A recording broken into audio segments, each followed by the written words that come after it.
श्री राम जय जय राम। श्री राम जय जय राम। श्री राम जय जय राम। श्री राम जय जय राम। श्री राम जय जय राम। श्री राम जय जय राम। श्री राम जय जय राम। श्री राम जय जय राम। श्री राम जय जय राम। श्री राम जय जय राम। श्री राम जय जय राम। श्री राम जय जय राम। श्री राम जय जय राम। श्री राम जय जय राम। बोलिए श्याम रामचंद्र महाराज की जय। श्री रामचंद्र महाराज की जय। आज 1923 के जेठ मास का ये आखिरी मंगलवार है और पिछले 3 मंगलवारों से हम लोग कुछ न कुछ राम चर्चा कर रहे हैं। हनुमान जी के विषय में जितना मुझे जो आता है प्रभु कृपा से, या जो बताने की भगवान की कृपा से मुझे चेष्टा होती है, वो मैं आप लोगों के सामने अपनी तरफ से रखने की कोशिश करता हूँ। आज मैं सोच रहा था कि मैं किस विषय पर बोलूं, क्योंकि इतना बड़ा ये विषय है कि मतलब हमको तो कई जन्म भी लेने पड़े तो मुझे जैसे अकिंचन पढ़ी तो कुछ भी नहीं कह सकते। जब वो लिखा हुआ है कि विद्यावान ज्ञान गुण सागर, जय हनुमान ज्ञान गुण सागर, तो जय हनुमान ज्ञान गुण सागर हैं, जो ज्ञान के गुण के सागर हैं, उनके उस सागर में से कौन सी मोती हम जैसे लोग निकाल के ला सकते हैं? भाई बहुत कठिन काम है, बहुत कठिन काम है। और सुंदरकांड के पाठ में तो आपने हमसे आज मैं चाहता था खासतौर से आपको मैं सुंदरकांड के बारे में बताऊं कि इसका नाम सुंदरकांड क्यों पड़ा। और वास्तव में सुंदरकांड में केवल 6 बार सुंदर सुंदर शब्द का प्रयोग किया गया है, और वो सुंदर प्रयोग जो किया गया है उसको देख करके तो बस यही लगता है कि भी सुंदर वास्तव में किस तरह हुआ, क्योंकि इसमें ऐसा कोई घटना नहीं घटी है जिसको सुंदर कहा जा सके। लेकिन दूसरे पक्ष में देखा जाए तो जितने भी राक्षस हैं, जितने भी असुर जातियाँ हैं, उनके ऊपर जो विजय प्राप्त की गई वही एक सुंदरता का प्रतीक है। लेकिन विशेष रूप से हम इस पर आगे विशेष रूप से चर्चा करेंगे।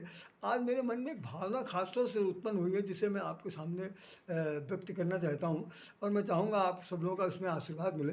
वास्तव में जीवन में सबसे बड़ी जो ज़रूरत है आज की तारीख में क्या हमसे अनंत काल में भी लोगों में रहा होगा कि एक भरोसा बहुत बड़ी चीज़ है। और भरोसा किस पर किया जाए, किस पर ना किया जाए, एक बहुत बड़ा एक कहना चाहिए एक तार्किक विश्लेषण होता है, किस पर भरोसा करें, किस पर ना भरोसा करें। और भरोसे का दूसरा हिंदी शब्द जो है, पर्यायवाची शब्द कह सकते हैं, विश्वास। कई बार लोग कहते हैं कि मेरा तो उस पर बहुत बड़ा भरोसा था, बहुत भरोसा था, हम तो आज तक उस पर बहुत विश्वास करते थे, बड़ा भरोसा रखते थे, लेकिन आज मेरा भरोसा उस पर से टूट गया, हमारा विश्वास टूट गया। आज उसने मुझे तो लज्जित कर दिया, या मेरे साथ विश्वासघात कर दिया, या हमारे भरोसे को उसने तोड़ दिया, या हमारा भरोसा जो है वो उसके साथ झूठा निकला। ये बहुत सी बातें भरोसे को लेकर कही जाती हैं। शब्द एक हैं, अर्थ अनेक हैं, भिन्न भिन्नताएँ उस साथ उसका जुड़ा हुआ है। तो मैं खासतौर से बताना चाहता हूँ कि भरोसा किस तरह से किया जाना चाहिए। रामचरितमानस में सुंदरकांड में 3-4 जगह पर भरोसा शब्द आया, तो मैं उस भरोसे को ही आज खासतौर से आपको बताना चाहता हूँ। या तभी मैं कई चीज़ कहना चाहता था, यहाँ तक कि सूरत शब्द भी एक आया जिसके ऊपर बोलने की इच्छा थी मेरी, कि सूरत शब्द पर मैं बोलूँ, और ये सुंदर शब्द पर मैं बोलूँ। लेकिन मैंने कहा कि अब चलो आगे के दिन में बात करेंगे। और मेरे विचार में मन में एक ये भी है कि जैसे अब सुंदरकांड के अंदर 60 दोहे हैं, तो अगर हम हर मंगलवार कहें तो 60 बार कर पढ़ने का मतलब हुआ कि पूरा 1 साल तक बोलना पड़ेगा, और नहीं तो किसी तरह से किया जा सकता। चलिए हम उस सब चीज़ को आगे बढ़ाएंगे, देखेंगे। तो आज हम आपको बताना चाहते हैं कि भरोसे को लेकर के एक बात प्रयोग किया जाता है कि अब मैं भा भरोस हनुमंता। सुनिए, कह रहे हैं कि अब भा मुई भरोस हनुमंता, बिनु हरि कृपा मिले ही नहीं सुनता। विभीषण जी हनुमान जी के दर्शन करने के बाद उनके मन में ये बात भावना भर गई, और उन्होंने कहा कि बिना भगवान की कृपा के किसी को संत के दर्शन नहीं हो सकते, संत का समागम नहीं हो सकता, संत का सानिध्य नहीं प्राप्त हो सकता, संत का आशीर्वचन नहीं मिल सकता। ये तभी हो सकता है बिनु हरि कृपा मिले ही नहीं सुनता। अब मुझ भरोस अब मुझ भा भरोस हनुमंता। हे हनुमान जी महाराज, अब हमें भरोसा हो गया कि वास्तव में संत अगर कोई मिल सकता है, या संत का तात्पर्य है कि सदमार्गी, सद रास्ता दिखाने वाला, सतपथी कोई व्यक्ति हमारे को मार्गदर्शन करने के लिए, सचेतना प्रदान कार्य करने के लिए यदि कोई जीवन मिल सकता है तो बिना राम की कृपा के नहीं सुलभ हो सकता है। तो एक भरोसा सा हमने वहाँ पर देखा कि ये उस व्यक्ति ने इस बात को स्वीकार कर लिया। और वो कब कह रहे हैं, जब हनुमान जी जो है कि वहाँ पर सुबह सवेरे का समय है और वह जा कर के सोचते हैं कि भाई लंका निस्सर निंकर निवासा, यहाँ कहाँ सज्जन के निवासा, मनमोह तरक करे कपिलागा, तेईस समय विभीषण जागा। उसी समय विभीषण जाग गया और देखा कि राम राम राम राम कर रहे हैं, राम को तो अभी निकल के बाहर आए, देखा तो भाई एक संत हैं, उनसे आपस में परिचय हुआ। परिचय होने के बाद दोनों आदमी एक दूसरे का हालचाल पूछा और उन्होंने भगवान हनुमान जी ने तो यहाँ तक कह दिया कि भाई मोहू पर अकबीर किन्हीं के पास सुमीर गुरु भले बिलोचन नीर, कि मैं मुझ जैसे एक जल पशु को भी भगवान इतना प्यार करते हैं, इससे ज़्यादा बड़ा और क्या हो सकता है। तो ये उनकी बड़ी भारी दया है। तो हनुमान जी को की ओर देख करके उसने भी यही कहा। जब भगवान हनुमान जी ने पूछा कि भाई तुम यहाँ रह कैसे रह रहे हो, तू बताने लगा। वो आपने आपने पढ़ा होगा, सुंदरकांड में लिखा होगा कि सुनो पवन सुत रहन हमारी, जिम दसनन में जीव बिचारी। हे पवन पुत्र हनुमान जी, मैं इस राजमहल में या इस लंका में ठीक उसी प्रकार से रहता हूँ जैसे 32 दांतों के बीच में बिचारी जीव रहती है।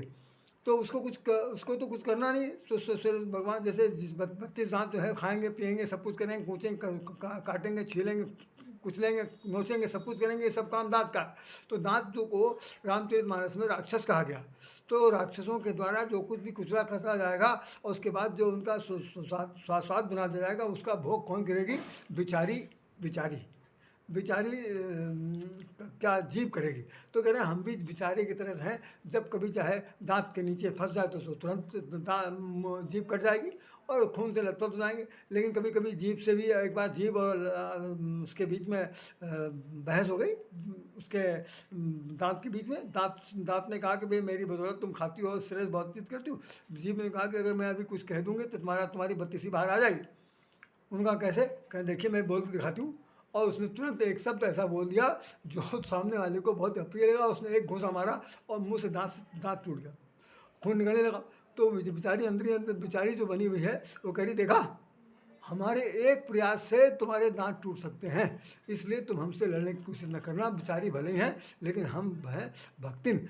तो जीव का नाम एक प्रकार की भक्तिन भी है, जीव का नाम रसना भी है, जीव का नाम वेश्या भी है। कई नामों से उनको जाना जाता है क्योंकि वो स्वाद उसका कुछ नहीं है। वो भिन्न भिन्न प्रकार के स्वादों को चखने के बाद भी वो निस्वाद है। तो खैर हनुमान जी को मुलाकात हुई, उनसे भरोसा हुआ। दूसरा भरोसा कब हम देखते हैं कि जब जानकी जी को हुआ, जानकी जी से उन्होंने कहा कि निश्चर मार तो ही ले गई हैं, नारदादि जमपुर जस गई हैं। तो जानकी जी ने पूछा, हैं कब सब तो ही समाना? जितने भी बंदर हैं वो सब क्या तुम्हारी तरह इतने छोटे छोटे हैं? अरे जात धान अति बल बलवाना, यहाँ पर तो बड़े बड़े राक्षस हैं जो इनके साथ ये बंदर कौन सा युद्ध करेंगे? तुम तो बहुत ही छोटे हो ही।